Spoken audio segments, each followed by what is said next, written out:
이 시간에는 소망의 하나님이라는 제목으로 함께 은혜를 나누고자 합니다. 먼저 옆 사람 보시면서 이렇게 한번 인사해 보겠습니다. 잘 오셨습니다. 환영합니다. 네, 한 번만 더 인사해 보겠습니다. 주님 안에서 사랑합니다. 네, 방금 서로 인사하신 것처럼 주님 안에서 날마다 서로를 향한 사랑이 더욱더 커져가시는 주님의 몸된 교회의 모든 성도님들과 또한 우리 청년들이 되시기를 간절히 소망합니다. 예수님 당시 로마는 오늘날의 미국처럼 세계에서 유일한 초강대국이었습니다. 로마의 정치와 경제 그리고 군사와 문화 같은 거의 모든 부분에서 로마는 세계의 중심지 역할을 감당했습니다. 그리고 특별히 로마가 닦은 도로는 그들이 정복했던 모든 영토를 하나로 연결해주는 중요한 역할을 했습니다. 그래서 나온 말이 우리가 잘 알고 있는 모든 길은 로마로 통한다라는 말과 또한 로마에 의한 평화, 다시 말해서 팍스 로마나라는 말이 잘 알려져 있습니다. 이처럼 세계의 유일한 초강대국이었던 로마의 힘은 너무나 강력했습니다. 그리고 그 로마를 다스리던 황제는 매우 강력한 권력을 가지고 있었습니다. 그래서 그 가이사 황제는 살아있는 신으로 여김을 받았습니다. 눈에 보이는 움직이는 신이다라고 사람들이 생각을 했습니다.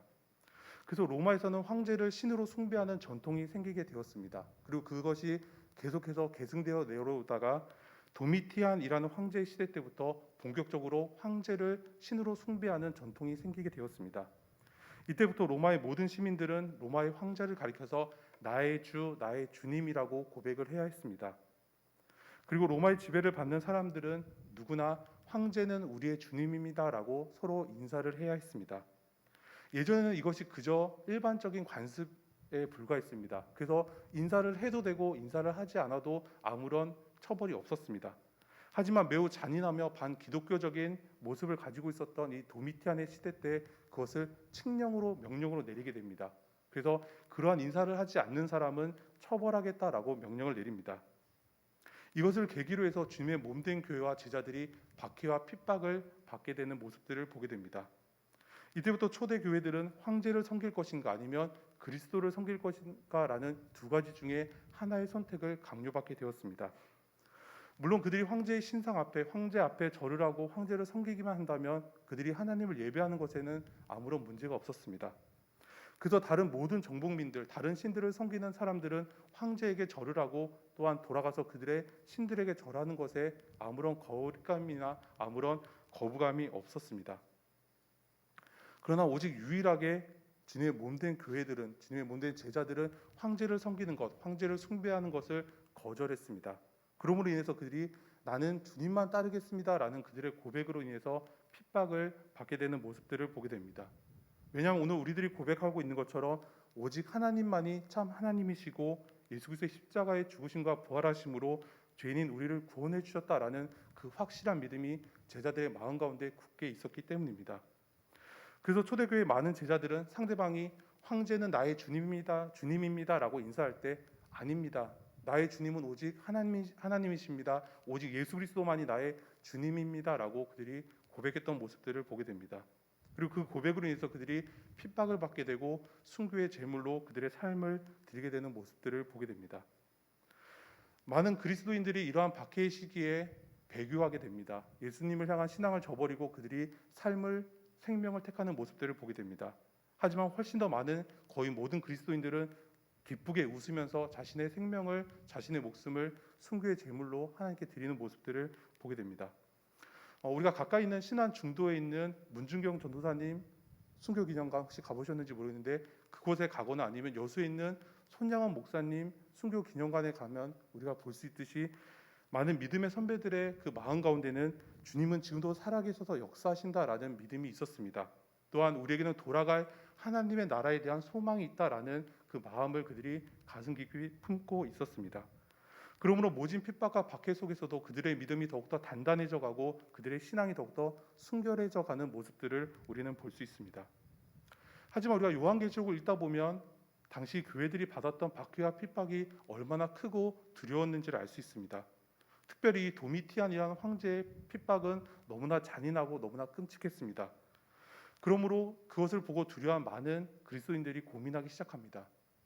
유대인 그리스도인들은 우리가 다시 회당으로 돌아가서, 다시 말해서 유대교의 전통으로 돌아가서 이 핍박을 피하고 싶은 유혹을 받게 됩니다. 그리고 유대인이 아닌 이방인 그리스도인들은 내가 딱 한 번만 황제 앞에 절을 해서 이 핍박을 피하고 싶다라는 유혹을 받기도 했습니다. 이처럼 날이 갈수록 박해가 심해지고 성도들이 겪는 고통이 더욱더 극심해지자 그들의 믿음과 용기가 약해져 가기 시작했습니다. 그래서 사도 요한은 성령의 이끌리심으로 요한계시록을 지어서 성도들을 위로하고 그들을 격려했습니다. 베드로와 많은 제자들이 그리고 교부들이 그들에게 힘을 주고 용기를 주면서 포기하지 말라고, 이 신앙을 끝까지 붙잡고 가자고, 하나님 나라의 소망을 붙잡자라고 이야기하는 모습들을 볼 수 있습니다. 마찬가지로 교회가 위기에 빠지고 성도들의 믿음이 약해져 갈 때 사도 바울은 오늘 본문을 써서 그들에게 편지합니다. 그러므로 소망을 심어주면서 용기를 잃지 말라고, 우리가 하나님의 나라를 소망하자라고 그들에게 힘을 주는 모습들을 볼 수 있습니다.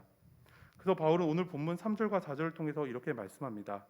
다만 이뿐 아니라 우리가 환난 중에도 즐거워하나니 이는 환난은 인내를, 인내는 연단을, 연단은 소망을 이루는 줄 알미로다라고 말씀합니다. 이 말씀 그들을 힘겹게 하는 모든 상황과 환경, 그 고난과 그 고통 가운데 상황과 환경을 바라보지 말라라고 이야기합니다. 좌절하고 절망하는 것이 아니라 오직 인내를 가지고 소망함으로 하나님의 나라와 예수 그리스도의 구원하심을 소망하자라고 말씀합니다. 오늘 우리들도 때때로 너무나 힘들고 어려운 상황과 환경을 만나게 됩니다. 우리를 아프게 하고 우리를 힘들게 하는 사람들을 만나게 됩니다. 그러나 그러한 상황과 사람을 바라봄으로 좌절하고 절망하고 낙심하는 것이 아니라 오직 살아계신 하나님을 바라봄으로 하나님의 나라를, 예수 그리스도의 구원하심을 소망하는 저와 여러분들이 되어야 한다라고 바울은 말씀하고 있습니다. 먼저 오늘 우리는 하나님과 화평을 누리는 사람이 되어야 합니다. 1절 말씀을 보면 그러므로 우리가 믿음으로 의롭다 하심을 받았으니 우리 주 예수 그리스도로 말미암아 하나님과 화평을 누리자라고 말씀합니다. 하나님이 우리를 지으신 목적은 분명합니다. 그것은 우리로 하여금 하나님을 찬송하게 하기 위해서였습니다. 하나님 그 분명한 목적을 위해서 우리를 하나님의 형상으로 만들어 주셨습니다. 하지만 하나님께서 그렇게 우리를 아름답게 만드셨음에도 불구하고 우리는 아담의 범죄 이후에, 그리고 우리의 어리석음과 연약함으로, 우리의 불순종함으로 하나님과 멀어지게 되었습니다. 하나님과 우리 사이에 커다란 담이 생기게 되었습니다. 성경은 하나님과 우리 사이에 생긴 커다란 담을 죄라고 부릅니다. 우리는 우리의 죄로 인해서 하나님과 우리 사이에 있었던 평화가 깨지게 되었습니다. 우리가 하나님께로 나아갈 수 없는 죄인이 되었습니다. 그러나 1절의 말씀처럼 하나님은 죄인된 우리들을 포기하지 않으시고 우리들을 의롭다라고 칭해 주십니다. 여기서 의라는 것은 하나님과의 바른 관계를 의미합니다. 바른 관계는 의의 관계이며 화평의 관계입니다. 화평 또는 평강이라는 단어는 우리가 너무나 잘 알고 있는 히브리어 샬롬입니다. 이 샬롬이라는 단어는 이스라엘 민족들에게 너무나 중요한 단어였습니다. 지금 우리나라의 상황을 보면 우리나라는 중국과 일본 그리고 미국과 러시아라는 강대국들 사이에서 힘겹게 지금까지 역사가 지내왔던 것들을 보게 됩니다. 마찬가지로 이 이스라엘도 아수르와 바벨론으로 대표되는 북쪽의 강대국들이 있었고 애굽으로 대표되는 남쪽의 강대국들이 있었습니다. 그 사이에 위치해 있었기 때문에 항상 날마다 많은 전쟁들을 겪고 침략을 당했던 이스라엘의 역사를 보게 됩니다. 그래서 이스라엘 백성들이 아침 저녁으로 샬롬이라고 인사하고 만날 때와 헤어질 때 샬롬이라고 인사하는 것은 단순한 인사가 아니었습니다. 그들의 생존을 확인하고 그들의 생존을 빌어주는 인사였습니다. 만났을 때 샬롬이라고 하는 것은 그래 너가 살아있었구나. 또 헤어질 때 샬롬이라는 것은 다음에 만날 때까지 반드시 살아있어라는 어떻게 보면 가슴 아픈 인사의 표현이었습니다.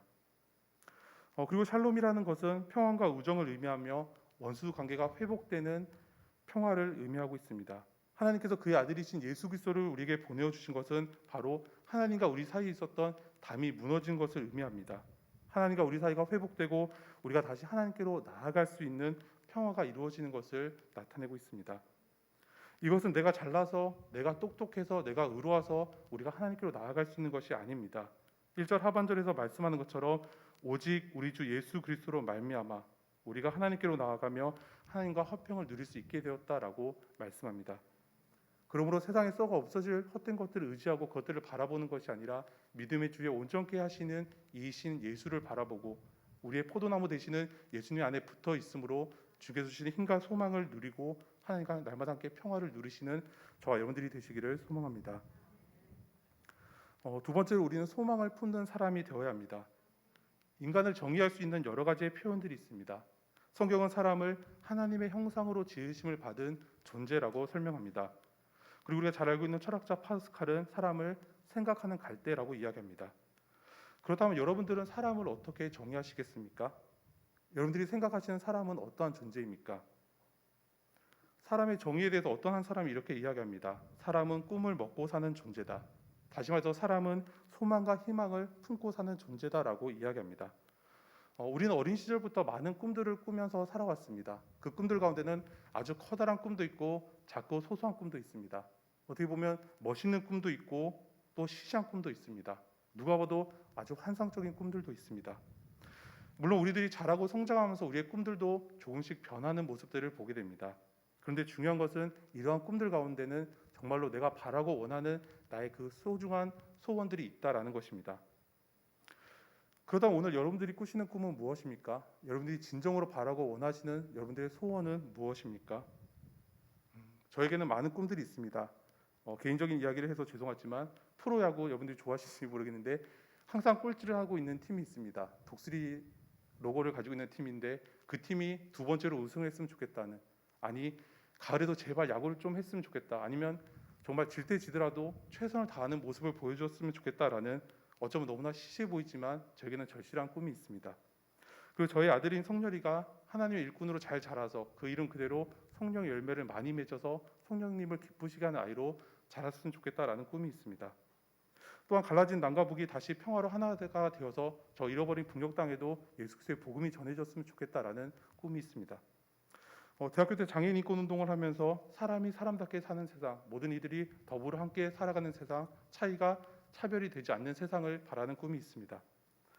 그리고 고등학교 2학년 때부터 꾸었던 저의 가장 소중한 꿈은 세계 모든 열방을 제가 저의 두 발로 밟으면서 그들의 언어로 그들과 함께 하나님을 예배하고 싶다, 하나님을 찬양하고 싶다라는 가장 소중한 꿈이 있습니다. 이처럼 우리 모두에게는 꿈이 있습니다. 그리고 이 꿈들이 이루어지기를 간절히 바라고 원하고 있습니다. 우리가 한 번쯤 보았을 정도로 매우 유명한 영화 중에 바람과 함께 사라지다라는 영화가 있습니다.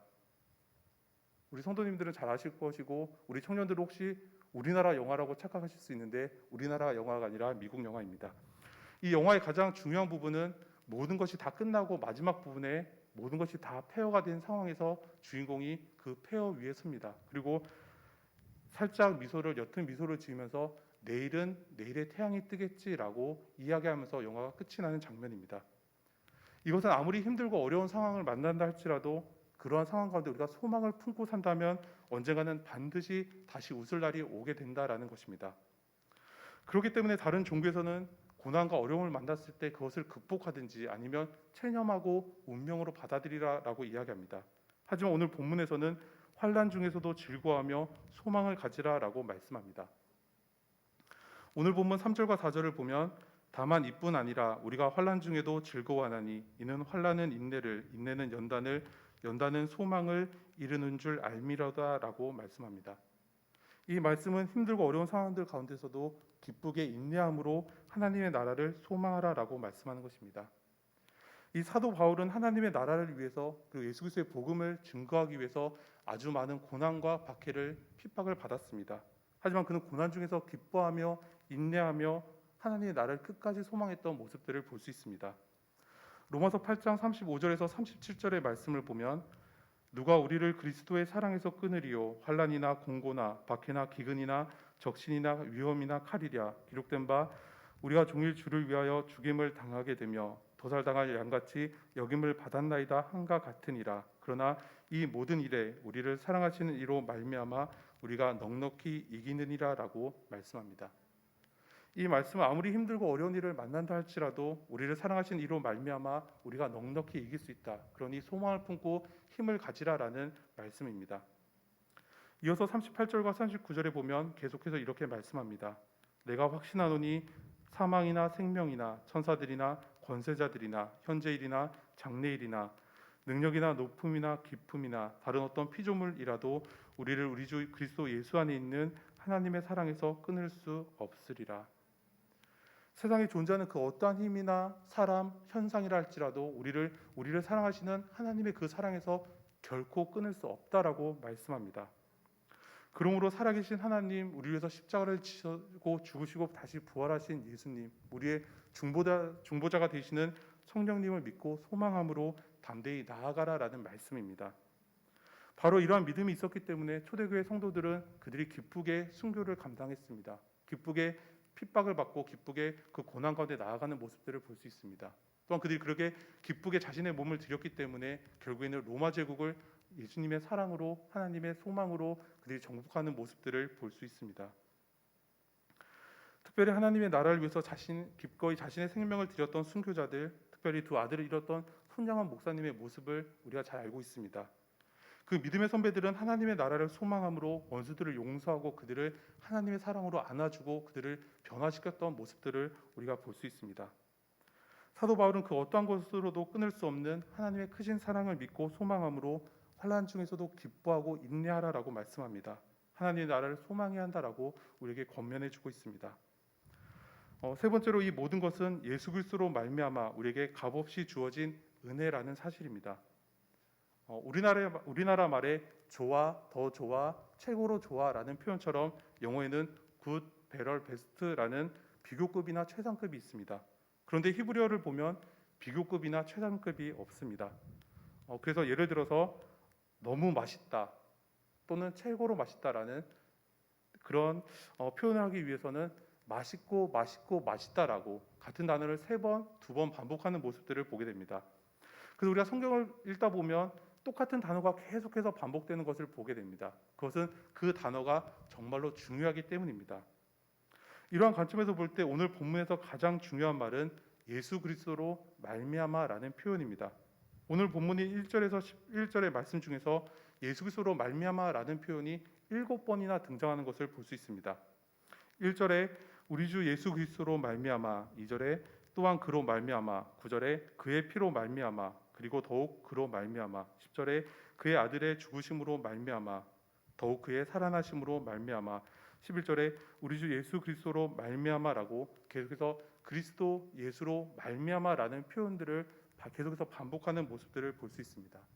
이것은 나의 삶이 나의 나된 것이 결코 나의 것이 아니다라는 표현입니다. 우리가 부모님에 의해서 태어나게 된 것, 그리고 지금까지 자라오고 지금의 삶을 살아가는 것, 예수님을 믿게 되었고 예수님의 믿음으로 의롭다 칭하심을 받은 것이 나의 것이 아니다라는 말씀입니다. 이 모든 것들이 오직 예수 그리스도로 말미암아 하나님께서 우리에게 주신 값없이 주신 은혜의 선물이다라는 것입니다. 그리고 예수 그리스도로 말미암아 우리에게 주어진 하나님의 은혜의 선물이 무엇인지에 대해서 오늘 본문 8절이 잘 설명해 주고 있습니다. 우리 영상을 통해서 8절 말씀 다시 한번 한 목소리로 읽겠습니다. 8절입니다. 시작.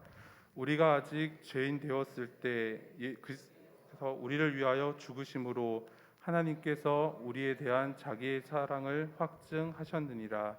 아멘. 하나님은 우리가 어떤 모습일 때 우리를 사랑해 주셨을까요? 과연 우리는 하나님께 사랑을 받을 만한 어떠한 자격이나 조건이 있는 사람이었을까요? 성경은 분명하게 아니다라고 말씀합니다. 하나님께서 우리를 사랑하셨을 때 우리는 의인이 아니라 죄인이었습니다. 우리가 여전히 불순종과 패역한 가운데 있었지만 하나님은 당신의 크신 사랑과 은혜로 우리를 끝없이 긍휼히 여겨주셨습니다. 당신의 아들 예수 그리스도를 십자가에서 죽게 하심으로 우리를 향하신 하나님의 사랑을 나타내 주셨습니다. 예수 그리스도께서 우리의 죄를 위해서 당신의 생명을 주셨다라는 것이 바로 하나님께서 우리에게 베풀어 주신 구원의 은혜입니다. 나의 의로움이나 나의 노력이나 나의 행위가 그런 것을 통해서 내가 구원을 받는 것이 아니라 우리는 죄인이었지만 여전히 하나님과 우리 사이에 커다란 담이 그 죄가 있었지만 예수님께서 십자가에서 죽으심으로 그 담을 무너뜨리시고 우리를 하나님의 자녀로 불러주시고 하나님과 우리 사이에 다시 평화가 생기게 평화가 이루어지게 만들어 주셨다라는 것입니다. 성경은 이 모든 것이 오직 예수 그리스도로 말미암은 것이다라고 말씀합니다. 20세기의 가장 위대한 신학자 중에 한 사람인 칼 바르트가 있습니다. 어느 날 이 칼 바르트에게 어떤 한 사람이 찾아가서 질문합니다. 박사님께서 지금까지 신학자로서 아주 많은 명성을 얻으시고 훌륭한 위치에 있으신데 박사님이 지금까지 연구하신 것 중에서 가장 위대한 발견이 있다면 그것이 무엇입니까? 아무도 이 질문한 사람은 어떤 심오한 신학적인 대답을 기대했는지 모르겠습니다. 그러나 한참을 생각하던 바르트가 매우 간단하게 대답합니다. 그것은 예수님이 죄인된 나를 사랑하셨고 내가 예수님의 그 사랑을 안다는 것입니다. 예수님이 죄인인 나를 사랑하셨다는 것, 그리고 내가 그 사랑의 사실을 안다는 것이 가장 위대한 발견이고 가장 중요한 발견이다라는 것입니다. 오늘 저와 여러분들이 예수님의 이 크신 사랑을 입은 사람들이라는 사실을 믿으십니까? 예수님의 이 사랑 때문에 오늘 우리가 하나님의 나라를 소망하며 살 수 있다라는 사실을 믿으십니까? 이처럼 구원이라는 것은 아무런 사랑받을 만한 조건도 없고 자격도 없는 우리에게 베풀어 주신 하나님의 크신 사랑입니다. 그러므로 우리는 하나님을 찬양하며 하나님과 화평을 누리는 사람이 되어야 하고 하나님의 나라를 소망하는 사람이 되어야 합니다. 그리고 예수 그리스도로 말미암아 우리에게 값없이 주어 주신 하나님의 은혜로 인해서 하나님 안에서 즐거워하는 삶을 살아야 합니다. 우리 마지막으로 영상을 통해서 11절 말씀 다시 함께 한 목소리로 읽겠습니다. 11절입니다. 시작. 그뿐 아니라 이제 우리로 화목하게 하신 우리 주 예수 그리스도로 말미암아 하나님 안에서 또한 즐거워하느니라. 아멘. 하나님의 사랑을 알게 된 사람, 그리고 하나님의 그 사랑으로 감격하게 된 사람은 이제 하나님 안에서 즐거워하며 그의 삶을 온전히 하나님께 드리게 됩니다. 값비싼 나드 한 옥합을 예수님의 발에 부어드린 그 여인처럼, 변화된 삭개오처럼, 두 렙돈 자신에게 있는 전부를 하나님께 드린 그 과부처럼, 그리고 그의 온 삶을 예수 그리스도의 복음을 전하는 것에 드렸던 사도 바울처럼, 또한 많은 믿음의 선배들처럼 오늘 우리들도 하나님 안에서 즐거워하기를 원합니다. 그리고 하나님의 나라를 위해서, 주님의 몸된 교회를 위해서 우리의 삶을 온전히 헌신하기를 원합니다. 그리고 우리 안에 서로를 향한 사랑과 기쁨이 날마다 더욱더 충만해지는, 더욱더 가득 넘쳐나는 주님의 몸된 장수교회 모든 성도님들과 우리 청년들이 되시기를 간절히 소망합니다. 우리 함께 기도드리겠습니다.